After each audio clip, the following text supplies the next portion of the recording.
خدیجہ کی سہیلی نے کہا تم نے تو کہا تھا مجھے مردوں سے نفرت ہو گئی ہے، ان مردوں سے نفرت ہے، اب تو شادی کرنا چاہتی ہے؟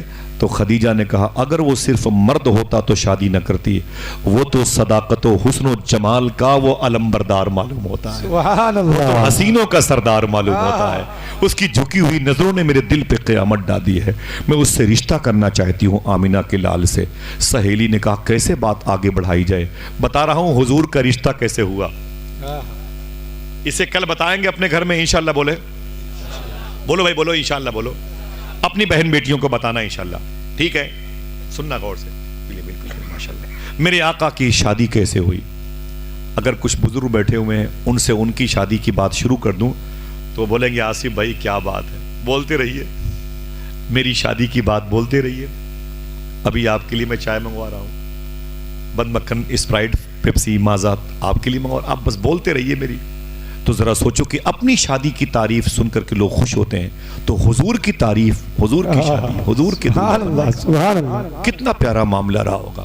آقا کریم صلی اللہ تعالی علیہ وسلم کی جو خدیجہ تھی نا، ان کی سہیلی کہتی ہیں کہ حضور کی پھپھو عاتکہ اور صفیہ نام ہے، ان سے میری بہت ہی گہری دوستی ہے، میں ان کے پاس جا کر کے اس رشتے کو آگے بڑھاتی ہوں۔ جب حضور کی پھپھو جناب ابی طالب کی بہن عبد المطلب کی بیٹی عاتکہ اور صفیہ کے گھر میں خدیجہ کی سہیلی گئیں اور کہا سن خدیجہ حضور سے رشتہ کرنا چاہتی ہے۔ تو حضور کی پھپھو نے کہا مجھے یہ رشتہ منظور ہے، لیکن اے میری بہن تو اس رشتے کو حضور کے گھر میں لے کے آ، اس رشتے کو حضور کے گھر میں لے کے آ، پھر بات آگے بڑھے گی، میں تیری حمایت کروں گی۔ دوسرے دن خدیجہ کی سہیلی حضور کے گھر میں تشریف لے گئیں، اور حضور کا گھر کیا ہے؟ وہی جناب ابی طالب کا۔ حضور تشریف فرما ہے، جناب ابی طالب تشریف فرما ہے، سامنے ابی طالب کی بیوی مولا علی کی ماں فاطمہ بنت اسد، ان کے قریب میں مخدومہ عاتکہ بیٹھی ہیں، ان کے قریب میں مخدومہ صفیہ بیٹھی ہیں، حضور کی پھپھو اندر انٹری کرتی ہے وہ لڑکی جو خدیجہ کی سہیلی ہے، اس نے اس وقت کے حساب سے سلام کیا، خوشیوں کا اظہار کیا اور بڑی مبارکباد دی۔ تو فاطمہ بنت اسد نے کہا اے یہ بتا بہت ہی خوش ہو کے میرے گھر میں آئی ہے، کیا بات ہے؟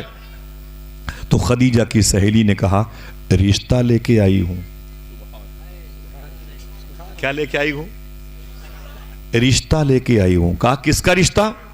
تو خدیجہ کی سہیلی نے کہا خدیجہ کا رشتہ لے کے آئی ہوں۔ تو فاطمہ بنت اسد کہتی ہیں ارے وہ خدیجہ وہ کس سے شادی کرنا چاہتی ہے؟ دیکھنا کون سبحان اللہ کہتا ہے، وہ کس سے شادی کرنا چاہتی ہے؟ تو خدیجہ کی سہیلی نے کہا اس محمد عربی سے رشتہ کرنا چاہتے ہیں۔ اتنا سنا تو حضور نے گردن جھکائی اور شرما گئے کہ عجیب بات ہے، اس کو پتہ ہی نہیں ہے کہ آج یہ جو رشتہ لے کے آئی ہے مجھے بہت پہلے میرے رب نے اس رشتے کی خبر دے رکھی۔ سبحان اللہ، سبحان اللہ، ذرا محبت سے بولیں۔ سبحان اللہ۔ 6 سال کے بچے ہوں یا 70 سال کے بزرگ، سب کو میری باتیں سمجھ میں آ سکتی ہیں، بس توجہ سے سنتے رہیں انشاءاللہ۔ اللہ تعالیٰ آپ کو اتنی ترقی دے کہ آپ کبھی زندگی میں غوث پاک کا دربار دیکھ لیں، آمین، آمین کہہ دیں انشاءاللہ، ٹھیک ہے؟ حضور صلی اللہ علیہ وسلم نے فرمایا عجیب بات ہے، اب رشتہ معلوم ہے، سب نے حضور کو دیکھا، حضور مسکرا رہے تھے، یہ مسکرانا یس کی نشانی ہے۔ حضور نے خاموش رہ کر کے اجازت دے دی کہ مجھے یہ رشتہ منظور ہے۔ حضور کا رشتہ خدیجہ سے پکا ہو گیا، ذرا محبت سے کہہ دیں۔ اب حضور صلی اللہ علیہ وسلم کی شادی کی تاریخ آ گئی۔ آج میں بتاتا ہوں کہ حضور کی شادی کیسے ہوئی تاکہ آپ لوگوں کو یہ بات یاد رہے۔ بیٹا بیٹھو، آواز نہیں، آواز نہیں، ٹھیک ہے نا؟ آرام سے، آرام سے، بچوں کو کوئی بات نہیں، بیٹے بیٹھو بیٹھو بیٹھو، بچوں کو سردی نہ لگے، بیٹھو ماشاءاللہ۔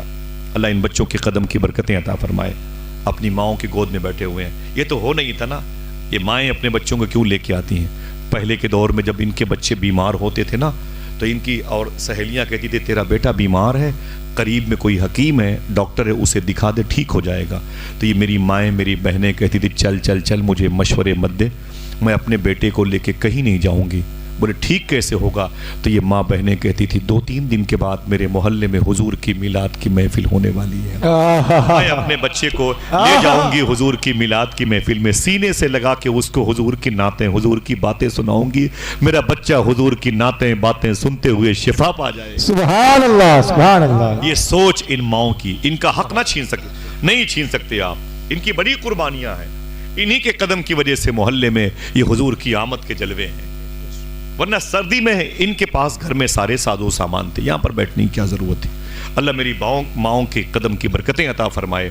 حضور کی شادی کا دن آ گیا، بچے توجہ دیں، حضور کی شادی کی تاریخ آ گئی۔ آج حضور دولہا بنیں گے۔ کون دولہا بنے گا؟ شب اسرا کا دولہا دولہا بنے گا۔ میرے آقا صلی اللہ تعالی علیہ وسلم کو بلایا حضور کے چچا جناب ابی طالب نے۔ بچوں توجہ سے سننا، جناب ابی طالب نے کہا اے میرے بھتیجے تیری شادی کی تاریخ ہے۔ فرمایا رب کی مرضی ہے۔ کہا میں یہ چاہتا ہوں۔ کہا کیا چاہتے ہیں؟ کہا تو اپنی شادی میں یہ جو بیٹھے ہوئے لوگ ہیں ان میں سے مثال کے طور پر کسی کو خصوصی مہمان بنا لے۔ اپنی شادی میں اے میرے بھتیجے کسی کو چیف گیسٹ بنا لے۔ حضور صلی اللہ علیہ وسلم رونے لگے۔ حضور نے فرمایا چچا ابی طالب یہ میری شادی کا دن ہے، آپ مجھ سے کہتے ہیں کہ اپنی شادی میں کسی کو خصوصی مہمان بنا لے۔ کس کو بناؤں خصوصی مہمان؟ جب میں 2 مہینے کا تھا اپنی ماں کے پیٹ میں تو مدینہ شریف میں میرے باپ کا دار نابغہ محلے میں حضرت عبداللہ نام تھا، ان کا انتقال ہو گیا۔ حضور رو کے فرماتے ہیں جب میں 6 سال کا ہوا، کتنے؟ 6 سال۔ جب میں 6 سال کا ہوا تو میری ران پر یعنی جانگ پر سر رکھ کر کے ابوا شریف کی وادی میں میری ماں کا انتقال ہوا۔ جب میں 8 سال کا ہوا تو میری نگاہوں کے سامنے میری حفاظت کرنے والے اور مجھ سے محبت کرنے والے میرے دادا عبد المطلب کا انتقال ہو گیا۔ چچا آج میری شادی ہے، آپ مجھ سے کہتے ہیں اپنی شادی میں کسی کو چیف گیسٹ بنا لے۔ کس کو بناؤں؟ نہ میری ماں ہے، نہ میرا باپ ہے، نہ میری کوئی بہن ہے، نہ میرا کوئی بھائی ہے، آپ کے علاوہ میرا کوئی نہیں۔ آپ مجھ سے کہتے ہیں کہ اپنی شادی میں کسی کو چیف گیسٹ خصوصی مہمان بنا لے، تو میرے دل میں ایک خیال پیدا ہوا ہے اگر اجازت دیں تو اس ذات کو میں اپنی شادی میں چیف گیسٹ بنا لوں۔ جناب ابی طالب نے کہا وہ کون ہے جس کو تو چیف گیسٹ بنانا چاہتا ہے؟ خدا کی قسم جتنے لوگ بیٹھے ہوئے ہیں سب کے ہاتھ خود بخود اٹھ کے سبحان اللہ کہیں گے۔ معلوم ہے علامہ مختار احمد نعیمی شاہ صاحب قبلہ نے فرمایا تھا کہ آقا کریم نے فرمایا تھا نہ میری ماں ہے، نہ میرا باپ، نہ میری بہن، نہ میرا کوئی بھائی، میں کس کو بناؤں؟ ہاں ایک ذات کو اپنی شادی میں چیف گیسٹ بنانا چاہتا ہوں۔ دیکھنا کتنے لوگ سبحان اللہ کہتے ہیں۔ جناب ابی طالب نے کہا وہ کون ہے؟ حضور نے رو کر کے کہا تھا وہ کوئی اور نہیں میری ماں امی حلیمہ ہے، امی حلیمہ۔ نعرہ تکبیر، نعرہ رسالت، جشن عید میلاد النبی۔ میں آپ سے ایک بات پوچھتا ہوں، اتنے بڑے نقبہ، اتنے بڑے کی موجودگی میں ایک بات پوچھتا ہوں، آج حضور کی شادی میں حضور کی ماں امی حلیمہ خصوصی مہمان ہے۔ برا نہ ماننا اس رسم کو کس نے ختم کیا؟ آج بارات 300 400 لوگ کی تعداد میں جاتی ہے، 300 400 500 باراتی جاتے ہیں، لیکن افسوس یہ کہ ان میں اس دولہے کی ماں نہیں جاتی۔ صحیح ہے کہ نہیں؟ ہاں دولہے کی ماں بارات میں نہیں جائے گی، دولہے کو ودا کر کے مصلی بچھا کے 2 رکعت نماز پڑھتی ہے۔ اے میرے مولا تیرا شکر ہے جسے میں نے خون پسینے سے پالا ہے، آج وہ میرا بیٹا دولہا بن کے جا رہا ہے، آج میرے بیٹے کو دولہے بنتے ہوئے میں نے دیکھا ہے، تیری توفیق سے تیرا شکر ہے۔ دن بھر بیٹھ کر کے وہ بارات پہنچی کہ نہیں پہنچی، نکاح ہوا کہ نہیں ہوا، میرے بچوں کو کھانا پینا ملا کہ نہیں ملا، واپسی ہوئی کہ نہیں، اسی بات کی منتظر رہتی ہے، بار بار وہ اندر باہر کرتی رہتی ہے۔ لیکن ہم کو پتہ نہیں کہ حضور صلی اللہ علیہ وسلم نے اپنی شادی میں جس ذات کو خصوصی مہمان بنایا تھا وہ آپ ہی کی ماں امی حلیمہ تھی۔ اگر کوئی آپ سے پوچھے کہ حضور کی شادی میں سب سے خاص مہمان کون تھا تو ہاتھ اٹھا کے بتائیں، کیا جواب دیں گے؟ ایسی بولیں گے؟ سب لوگ مل کے بولو حضرت حلیمہ۔ نہ آواز ہاتھوں کو اٹھا کے بولے حضرت حلیمہ۔ بتاؤ گے انشاءاللہ کیا بتاؤ گے؟ حضور کی شادی میں جو سب سے خاص مہمان تھا امی حلیمہ۔ حضور کا نکاح پڑھا گیا، خویلد نے پڑھایا، جناب ابی طالب نے، 2 لوگوں نے خطبہ پڑھا، یہ خطبہ خاں کی حیثیت سے تھے۔ اب حضور کا رشتہ ہو گیا، ذرا محبت سے کہہ دو سبحان اللہ۔ آپ کے ہاں کیا ہوتا ہے، بارات جاتی ہے دلہن کو لے کے آتی ہے، مکے میں یہ سسٹم نہیں تھا، بارات دولہے کو لے کے جائے گی، نکاح کے بعد دولہے کو سسرال میں چھوڑ دے گی اور باراتی کھا پی کے واپس آئیں گے۔ حضور صلی اللہ تعالی علیہ وسلم بھی گئے تھے اور سسرال میں نکاح کے بعد رک گئے۔ حضور کی سسرال کہاں تھی؟ یہ جو صفا اور مروہ پہاڑی ہے ان الصفا والمروۃ من شعائر اللہ، قرآن میں جس کا ذکر ہے. اسی مروہ پہاڑی کے قریب میں مشکل سے 2 منٹ سے کم کا فاصلہ ہے. آپ وہاں پر پہنچیں گے، ہلکی ہلکی سانس لیجئے گا تو حضور کے سسرال کی خوشبو محسوس ہوگی. اگر دل کہے تو بولو، جہاں پہ آپ کھڑے رہیں گے وہیں پر حضور کی بڑی بیٹی مخدومہ زینب کی پیدائش ہوئی تھی. حضور کی بیٹی ام رقیہ، ام کلثوم اور رقیہ پیدا ہوئی تھی. اگر دل کہے تو بولنا، اسی زمین پر حضور کی لاڈلی بیٹی مخدومہ فاطمہ پیدا ہوئی. سبحان اللہ. اسی زمین پر حضور کے 2 بیٹے پیدا ہوئے تھے. ایک بیٹا ماریہ قبطیہ کے شکم نور سے پیدا ہوا. ذرا سا اس میں اختلاف ہے ناموں کے حوالے سے بس، لیکن حضور کی 7 اولادیں تھیں. 4 شہزادیاں تھیں، 3 بیٹے تھے. حضور کے بیٹوں کا مکہ شریف میں انتقال ہوا اور حضور صلی اللہ تعالیٰ علیہ وسلم کی 4 بچیاں، 4 شہزادیاں مکہ شریف میں رہتی تھیں. معلوم ہے حضور کی بیوی کا نام اگر کوئی پوچھے تو آپ بتا دو گے نا بھائی؟ کیا نام تھا؟ خدیجہ. کیا نام تھا؟ خدیجۃ الکبریٰ بولتے ہیں. جناب خدیجہ نام تھا. مکے کی سب سے بڑی پیسے والی عورت تھی. یہ تو بتا دیا میں نے آپ کو. سب سے بڑی پیسے والے باپ کی بیٹی تھی. سب سے زیادہ پیسہ پورے مکے میں ان کے پاس تھا. ان کے شکم میں حضور کے بیٹے پیدا ہوئے، انتقال کر گئے. اب ایک بات کرتا ہوں، وہ لوگ جو وہابیہ دیابنہ کی تعلیم سے متاثر ہیں وہ ان باتوں کو سنیں. ایک دن حضور تشریف فرماتے اور حضور کی بیوی امی خدیجہ بیٹھی ہوئی تھی. امی خدیجہ نے حضور سے ایک سوال کیا، توجہ ہے. کہا حضور میرا ایک بیٹا تھا جو بچپن میں انتقال کر گیا، آپ مجھے بتا دیں وہ کس حالت میں ہے. کس نے پوچھا؟ حضور کی بیوی نے. کس سے پوچھا؟ حضور سے. کیا مطلب؟ حضور کی بیویاں بھی جانتی ہیں کہ مرنے والے کی اگر کوئی خبر دے سکتا ہے تو آمینہ کا لال. سبحان اللہ. سبحان اللہ. کیا کہا حضور کی بیوی نے؟ حضور میرا ایک بیٹا جو آپ کا بھی بیٹا تھا بچپن میں انتقال کر گیا، آپ مجھے بتا دیں وہ کس حالت میں ہے. حضور نے کیا کہا؟ بتا دوں؟ اجازت ہے؟ حضور نے فرمایا خدیجہ وہ جنت میں ٹہل رہا. سبحان اللہ. آپ نے سبحان اللہ نہیں کہا. سبحان اللہ. بہت آسان بات ہے کیا بھائی؟ جنت کہاں؟ البہا میں ہے، القصیم میں ہے، جدہ میں ہے، ریاض میں ہے، نجد میں ہے. کہاں پر ہے جنت؟ عرش اعظم کے اوپر کے ایریے کے پتہ نہیں کون سے دیار میں اللہ نے اس کی تخلیق فرمائی ہے. ہاں اللہ ہی، اس کا رسول ہی بہتر جانتا ہے.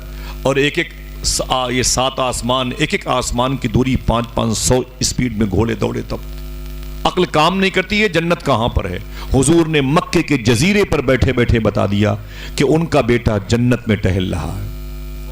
جو کہتے ہیں حضور یہ نہیں جانتے، حضور یہ نہیں جانتے، حضور یہ نہیں جانتے، ان بیوقوفوں سے کہہ دو تیرے اس نہ جاننے کو بھی حضور جانتے ہیں. سبحان اللہ.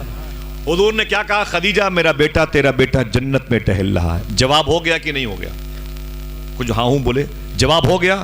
لیکن حضور نے ایک جملہ اور آگے بڑھا کے سوال کو ٹپکل کر دیا. میرے آقا فرماتے ہیں خدیجہ کیا تم اپنے اس بیٹے کو جنت میں ٹہلتے ہوئے دیکھنا چاہتی ہو؟ واہ واہ واہ. بولنا چاہیے. سبحان اللہ. یہ کوئی بچوں کا کھیل نہیں ہے. خدیجہ کیا تم اپنے اس بیٹے کو جنت میں ٹہلتے ہوئے دیکھنا چاہتی ہو؟ اب حضور کی بیوی کا جواب سنو.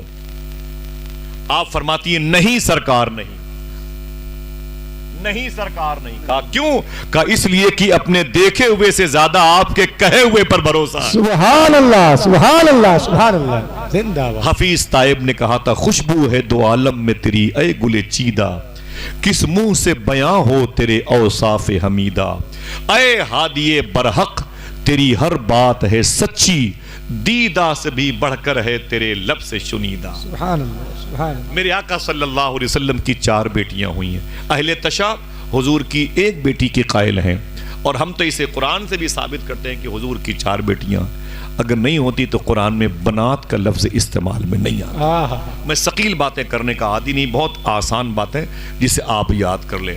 میرے آقا صلی اللہ تعالی علیہ وسلم کی عمر شریف اب 40 کے اوپر ہو رہی ہے، اور حضور کو نبوت کے اعلان کرنے کا اللہ نے حکم دے دیا.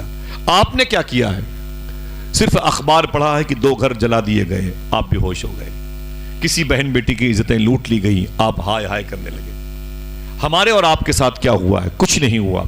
800 روپے کلو گوشت کھا کے عشاء کی نمازیں بھی کھا گئے اور سو گئے.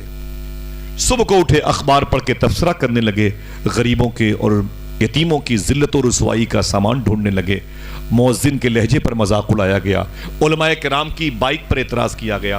ان کے چمکتے ہوئے کپڑوں پر اعتراض کیا گیا.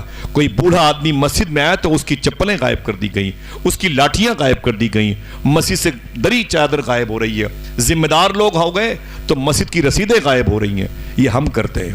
حضور نے کتنی مشقتیں برداشت کی, کبھی سنا آپ نے؟